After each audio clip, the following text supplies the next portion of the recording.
Hey there, it's Tash and welcome to my Freud review.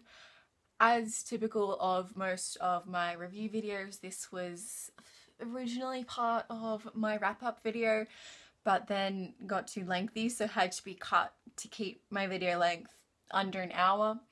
And so there may be like a teeny tiny little smidge of redundancy between this video and my wrap-up video, because it was originally part of the wrap-up, so it makes sense. Let me live. So this review thing was made up completely on the spot with as little thought as I give everything else. So bear with me. The first thing I read in July was Civilisation and its Discontents by Freud.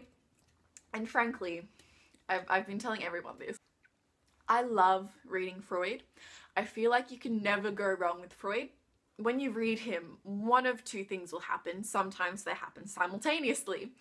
One, he will be onto something that's really interesting and profound, and even if sometimes it's not something personally that I could believe or follow, and even if it's not super well argued, it is as plausible as a lot of the other theories out there, and nevertheless something interesting to think about. Or two, this is probably the one you're more familiar with, it will be hilarious because it's just so profoundly different from my personal beliefs and what I am willing to think has validity. So either you're learning something or you're getting a good laugh, and it's a win-win situation, frankly. Civilisation and its Discontents is Freud trying to understand our society from a psychoanalytic perspective.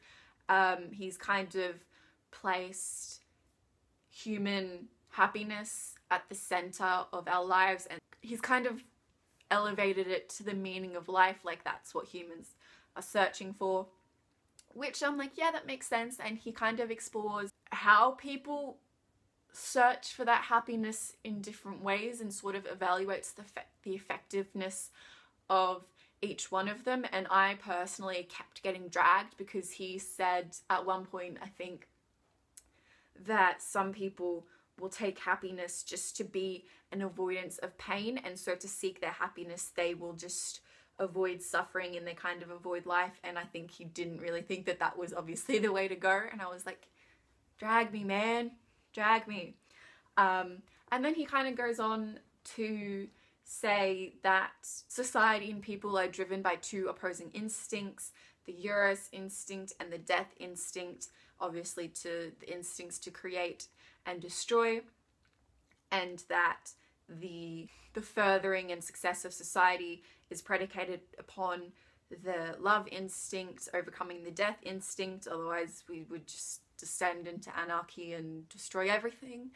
And so basically I think what he was saying is that in society, in order to kind of use this death instinct in a productive way that furthers society, we get trained partly because of our environment and partly because of the structures of our minds, is that the death instinct gets redirected internally and manifests as a sense of guilt. And this death instinct becomes a conscious and a measuring and sort of a monitoring force, and it stops you from doing anything that would further your own personal happiness but would threaten a loss of love from those around you.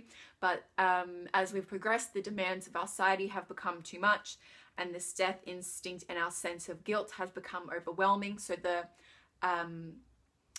our society has been built upon our own personal misery. So if we want people to be happy, and if that's something we should strive for, then we should reassess our society and how it functions, which, you know, I feel like that sounds like a plausible thing.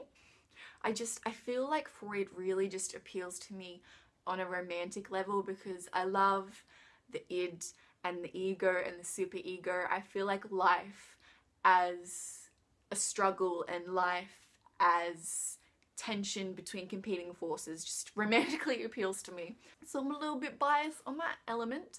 I think that Freud has some interesting stuff in here, and it's very easy and kind of casually written, so it's easy to read. You don't have to, you know, kill all your brain cells trying to figure out what he means. However, I think he is an exceptionally poor writer. I feel like there's not a lot of internal logic in his writings, so if you're reading it trying to make a logical argument, it's not a fun time. It's not a fun time. I feel like he's all over the place. I feel like he's perpetually contradicting himself, and I feel like Freud himself is aware of this and kind of admitted to it in his own essay, but that doesn't make it any less illogical and frustrating to read when you're trying to assess the validity of his thoughts. And then of course you've got that whole sexual element in here as well. And I would like to read more of his like more psychoanalytic and developmental pieces of work, because I have not read those. I've read his pieces of work that are more social critique based. So I really would like to read more of his developmental work, which I feel like more people come into contact with, but I just haven't, unless it's through pop culture. And I'm willing to be generous in my reading of that, I think. And you know, of course, the Oedipus complex comes into play in here, and sometimes when he just starts talking about that, I just kind of block it out and I'm like, look, I see what you're saying, I'm just going to ignore that, just push that to the side, I'll come back to that later.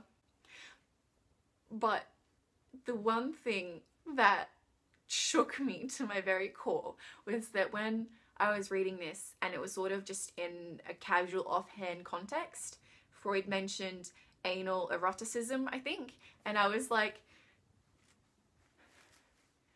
I think I know what that means, but do I actually know what it means? So I googled it and I did not know what it means, and I'm just, my whole life is just shook now, and it's just such a wonderful concept to me. If you don't know what it is, because I didn't, but everyone else I talk to seems to. Anal eroticism is a stage in development wherein, because Freud places pleasure at the center of human existence, and so basically when you're younger, your butt becomes the center of your consciousness, because that's where you get a lot of joy from. Like when you just have a good poop and you're like, oh, that was a good dump. And I could be wrong because all this came from Google, but I'm like, I need to know more about this now. What a concept. I really love that concept. Yeah, so I gave that 3 or 4 stars. I can't really remember. And that's it from me. Bye.